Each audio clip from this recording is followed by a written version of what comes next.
Hello everyone. I am Samara, Keeps It Real Estate, Mondays, and I apologize because we're running a little behind schedule. I'm usually on here at 7 on the dot all the time, but it is after 7 p.m., clearly. But I was finishing a recording, so I look forward to you guys seeing it later on in the week. Local Loves, another one of our fun pieces that we do. So thank you for those of you who've been checking it out on all of my YouTube pages, Facebook, Instagram, all the places. You guys are out there checking me out. So I love that. Thank you for the support and the love. And that's the reason why I'm late. But don't think I wasn't showing up, because you know I never miss a Monday, and it's all things real estate all the time because I love it. You guys know the routine. I try to get through as many questions as I can. My DM stays full. I get tons of questions from my consults with my buyers, my sellers, all the fun things that we do. So I love it, love it, love it. Hopefully you guys can see me okay, because I know there's a lot of stuff going on in the space. So, all right, we're good. All right, so the routine usually is I get a couple buyers questions, couple sellers questions. We do some investors because they're so fun. And then we can cover some commercial if we have time. And occasionally I answer an agent question because I feel like agents should know these things, or they want to know and don't know. Stuff on outside, guys. And a lot of those I handle offline because we have, recruiting in the office. We have people that we're working with, and we have 101 things that come at us when it comes to people just asking about industry-specific questions. So I put my 20 plus years of real estate to use. If you have questions for me, drop them in the DM. If you are live, you will get first preference. So by all means, drop them in there. Otherwise, we'll get started because my buyers' questions, we're going to open up. You guys know. All right, buyers, let's be honest. All right. How many of you guys are trolling Zillow like you're trolling TikTok? Like just waiting, kind of double dutching, half in, half out. And you're thinking whether or not you want to buy anything still because you're worried about the rates because somebody told you they were going to come down, or you're worried about the market because somebody told you it was going to crash. At the end of the day, guys, the market is still here, and you've been looking for the last 6 to 8 months, and you are going to have to look at the numbers and see if it makes sense to you. What I tell a lot of my buyers is if you can afford that monthly payment and it makes sense, do not worry about the rate, because like I said, you can date the rate. Date it. It's cute. It's not cute because it's high, but he's high maintenance. And at some point you can refinance it. Okay? Got it? All right. So if the house is for you, if the numbers work, don't be afraid to pull the trigger. Buyers, get out there, go shopping. The market's going to do what the market's doing. If you can afford this and the numbers make sense, you want to come in for a consult, walk through the process, we will walk through all of it. We have tons of lenders that we work with that are really good at what they do with being able to help you find the right program. For my first time home buyers, there's still grants out there. There's tons of things out there that can help you get into your house. So do not be afraid to move because somebody said that it's not worth it and the market's just a little bit too crazy right now. Real estate's real estate, and we love it anyway. All right, so hopefully I answered your question because that's just how it's doing, right? I love it. We're on the Date the Rate, Marry the House, still 2025. That's our situation. I love it. And then another question for my buyers. All right, you guys are having a day. We talk about real estate is real estate, right? So one of my questions that I got is, can we write a love letter, or is that dead? So real talk, is that a thing of the past, or can you write one? And I have two different positions here, and I want to make sure we don't teeter any lines that don't make sense, right? So as a buyer, yes, you can write a letter, but I caution you to be very careful about what you put in the letter, because you don't want to show any bias. You don't want to give too much information, but you want to be able to tell a story. I get that. But there's still going to be certain people that do not show the letter. There's listing agents that won't show the letter for the small chance of any type of violation for fair housing, right? So if you say that you have a family and they pick yours because you have a family, the other one didn't have a family, there could be a lawsuit. So those small details make it seem like some letters aren't getting presented as part of the negotiations up front, right? So I'm all for it on the listing side. If I get a whole bunch of letters and we have multiple offers, after we show the details, the terms, the numbers, all the information, if they really want to see the letter, they can see the letter. But to protect them, more times than not, to make sure we stay compliant with our fair housing rules, is to not. All right, so if you're gonna write a love letter, make sure you write it very streamlined around the house and the reasons why you'd like to get it, the reasons why you're a strong buyer. Those would be key aspects to add value to your offer. You know, I'm fully vetted. I've been through the whole process. All I have to do is find an address. You know, I'm a A1 tier buyer. You want me. I want no issues. I'll take it as is. All those kind of things. If you want to add that in a letter, then do that. All right, but it's not a thing of the past. It definitely is a hot spot. You definitely want to tell your story and kind of pull some heartstrings whenever you get a chance, and the realtor might be able to read it and navigate for you. But it will not be the make or break more times than not when it comes to your offer, but it can be something that helps you a little bit. So hopefully that helps you. Don't feel like you can't tell your story, because back in the day we used to write whole love letters about a picture of me with my 5 kids and all the things. So the market's changing, and what we're allowed to do is changing, because lawsuits become very heavy. People want to play it safe rather than just winging it. All right, so there you have it. To love letter or not to love letter was the question. All right, so I got a few for my sellers, because I know I'm gonna give you guys some more time. We can sit on this live. I love it. Thanks for jumping on. Oh, thanks. All right, so my sellers, they asked me a very clear question. As is means I don't have to do anything, right? So guys, as is means a couple different things, and we can go down this gamut of a rabbit hole of how as is really is as is where is. Doesn't mean that you don't have to do anything at all. And if we're gonna list it as is, that's cool, but it doesn't mean that it includes the mess, right? You still wanna put your best foot forward. So get a clean, make sure you sprucing up, make sure it smells nice, do the maximum that you can without feeling overwhelmed, and then list it as is and see what happens, right? That's not like a strategy in itself of just as is, do nothing, leave it a mess, make them feel through the clutter, make them feel through the mess, like any of that stuff.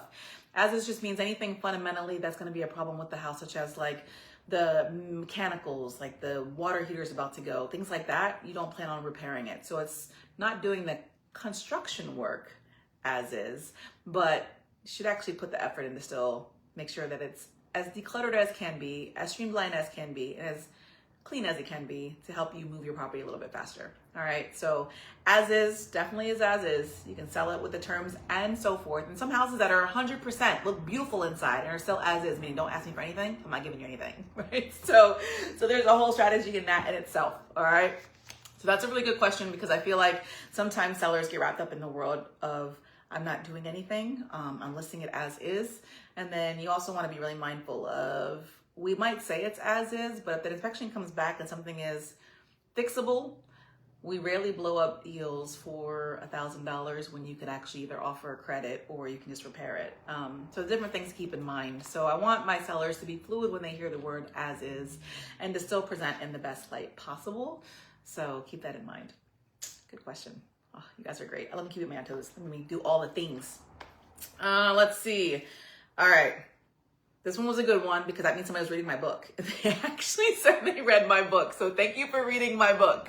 It says, should I get a pre-inspection before I list? Now, guys, pre-inspection equals power move if we actually do them, but not everybody is in a position to do it. So usually we roll the dice and see what happens when the inspection actually comes back. But to answer your question, yes, you can get a pre-inspection if you're worried about things in the house. And really what that does, it's like getting a checkup on your house to kind of get in front of any issues you might have once you get under contract.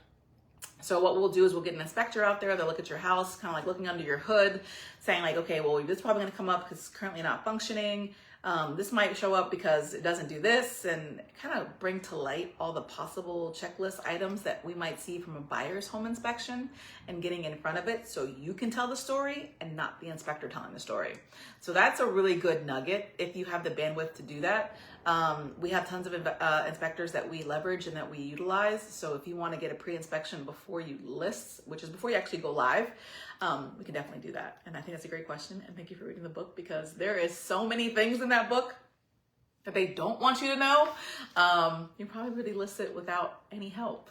Just read all the cliff notes. All right, great question, great question. Let's see, do I have anything else for my sellers today? There were so many for my sellers, you guys. Let's see. Silent killers for my sellers. They were asking, can overpowering scents kill the deal when trying to get a buyer? I think I talked to you guys about this briefly because I want to make sure that you guys know that I'm very big on clean sense when we're looking at making sure you present your best foot forward, but you don't want overpowering, right? I've seen people walk out because they couldn't stand the smell or they couldn't imagine their own smell. It's amazing, the psyche of the buyer. Pretend you're the buyer, walk through the house and go from there. But yes, you definitely want to have a nice fresh scent when you have your house listed. People are coming through for showings.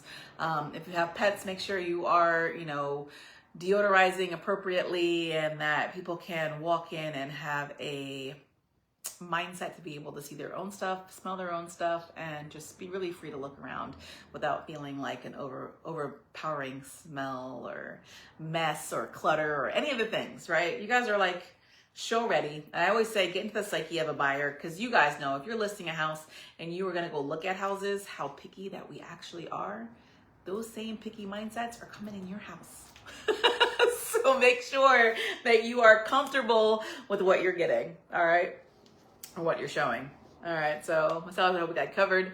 Anybody, if I missed any of your questions, make sure you just DM me, because you know I got you, and we'll make sure that we cover it as soon as possible. All right. Now, my investors. I like it. All right, so we have a couple of them that I want to make sure I cover. You guys already know that I'm an investor myself, so this market is very fun for us when it comes to strategy and looking at your numbers constantly and figuring out if it's a winning asset or a losing asset and what are your outs. Make sure you know your outs, guys. Like, do you have to sell it? Do you have to bring the price down? Do you have to rent it? Do you have to do all these different things you have to do when you're thinking about it, if it becomes vacant and you're looking at your numbers like, I think it's time to let it go, or double down. All right, so my investor question that I got was, is there another way to rent my property other than just the market? So it's kind of a good question, and it's kind of right aligned for what we do, that there are programs out there that a lot of my investors, and even from the programs that I work with and do some consulting work, there are nonprofit organizations that you can partner with that are looking for housing. Affordable housing is in fact a growing concern for a lot of people. There are programs and grants out there that are being offered to nonprofit organizations. I mean, Habacor I work with, and they look for being the leaseholder. So your direct contract is with them, so your guaranteed payment, a little different than Section 8, right? They take care of the property, and you're guaranteed getting your rent every month, right? So it has to follow the UMFHA guidelines as far as how much you can charge, but very much similar to, how it would be if you were to do a Section 8 or anything like that. So that is one way you can look for non-conventional partners. And in that way, you're also helping the community, right? There's so many people out there that need housing right now that if you were to partner with a nonprofit organization, you have that option to be able to help your community get a rent and have a stable tenant. So different things to think about. So if you need some ideas on that, actually DM me, because I have other programs that are using grants to be able to get housing, affordable housing for people who need it. And for those of you who see rental rates out there, you know that affordable housing is definitely a need. And then there's also, Section 8 and different things like that are out there to be able to fill your unit. So if you're an investor looking to fill your space, there are options for you, partnering and or doing a couple other options as well, right? And then also if you listen on the MLS outside of that, just putting it in various venues. And if you have a good realtor that you're working with to help you do that, I know a girl, we got you. All right. Good question though. All right, and along the same lines, we were talking about it in general, because there is, last question I got was, what are other rentals that I can leverage in terms of terms, right? So they're teetering the lines. They give me more details, but it's pretty long right up. But basically they're teetering the line between a short-term rental and a long-term rental. Which one should they do? Now there is also a new wave, a little little tip for you guys. It's called a medium rental, right? It seems weird, but think of 3 to 6 months, but we're looking at like traveling nurses, relocations, doctors, remote working, corporate locations, corporate relocations, and things along those lines. And it's a fill gap between short-term and long-term. So you're probably like 3 to 6 months, right? So there you have a stable tenant. You have somebody in there paying their rent consistently. You have someone taking care of the property. And it's a good turnover to be able to get things ready. You don't have to be as nervous. So a small little sweet spot. All right. So fully furnished, stress-free turnover, all those things. All right, so good question for my investors who are looking to fill the units that they have acquired. And if you need help acquiring a piece, you know a girl. All right. Oh my gosh, time flies when you're having fun. And I know I already jumped on here a little bit late, but I want to give you guys all the things I can because I never miss a Monday. Never miss a Monday, guys. All right. I'm gonna hit the commercial corner before I jump off because there's been a couple things happening on with commercial. All right. And I know that you guys know I already love commercial. It's a piece that we're entering into. I've been doing real estate for 2 decades and I love every bit of it because there's always something new. And we go a lot of residential, we do commercial, we do rentals, we do land, we do all things real estate. If you have a question about it or hear of a question about it, your girl got you. All right. Literally think of Samara, all things real estate. That simple. So for the commercial space, they're asking what's adaptive reuse and is it something that we can actually leverage? And so for commercial space, it totally is. It's basically turning an old opportunity into a new opportunity. So where it used to be just strip malls, you guys got to think outside the box because there's other opportunities there for you as well. People are looking for community hubs. You can sublet the space. They're looking for opportunities for them to be able to have community meetings. There's just so many different things that are out there. It's not strip malls anymore, right? I'm just thinking in my head that there are so many things you guys can be leveraging for this space. You could do shared spaces. If you have other small business owners that need space and you guys need to be in the same space, you can share it. They have a work desk. They have co-work stations now. They have motels going to repurpose to condos for affordable housing. There are so many things that are happening right now with these old strip malls. So guys, if you have a vision or a thought in your head, think about it and call someone, all right? Seriously, call somebody. But at the end of the day, there is another thought I'm gonna throw out there for you guys is I've seen it because we're actually doing it, that some of my redevelopment big bosses, they've been doing big things for a while. They're building whole communities, whole developments. They're developers by nature, right? Some of them are partnering with nonprofit organizations. So you have this goal and you have this bandwidth and they're partnering together to be able to find a solution for some of the affordable housing components as well. And there's still opportunity and money in that. So I want to make sure you guys are paying attention to it because you have the options for it. And that's going to be key in being able to reinvent the wheel. So commercial is not a dead space. You have investors that are leveraging that same space, being able to partner with nonprofits or with other developers if you're thinking about going that route. So even if you're just curious about real estate in general, do not be afraid to ask the questions. So whether you're a first-time home buyer, whether you're a seller, whether you're an investor, whether you're somebody who's just like a big, huge developer, been doing it for years, like there's always something for you guys. So if you have questions, you know how to find me. I absolutely love it. Thank you guys for locking in general. I am going to throw one agent question out there because I've had a lot of agents reaching out asking if they could pick my brain some more on how to be successful in real estate. They asked me what the #1 suggestion for them should be in getting started. And I will just tell you, for my agents that are out there who are like, what do I got to do to be able to be an industry leader?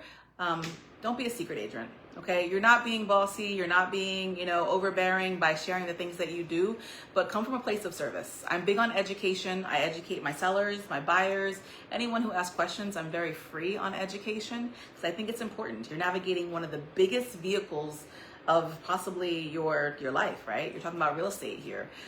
Being able to add value to your clients is going to be key, and that's what you need to be able to do. Hi, thanks for jumping on. So I would say make sure you stay fluid. Don't be a secret agent. Let them know what you do, but also come from a place of service. Be willing to help because it's always people first. You guys know what we do here at Porter Plus. You know what Samara does on a regular basis. I love all things real estate, but it's not just a real estate business. It's not about the brick and mortars. It's about the people, the relationships, the next chapter, what they have going on, being part of their why. Like, I love that part of this, okay? So I hope that you guys are all in it for the right reason. For those of you who are looking to get more into real estate, pick my brain as much as you'd like. I'm here for it all day, every day. And there you have it, another episode of Samara Keeps It Real Estate, Q&A on Mondays. Thanks for checking me out. Check out our Truth Bomb Tuesdays. If you want to watch some of our past content, you know anybody who's thinking about real estate, like and share. We're on Instagram, Facebook, YouTube. All the past ones are on there. book of knowledge, open book, open book. So I'm here for all of it. So thank you guys for locking in and checking out my local loves that are on Fridays, because there's more to come. All right, I'll see you guys soon. Bye.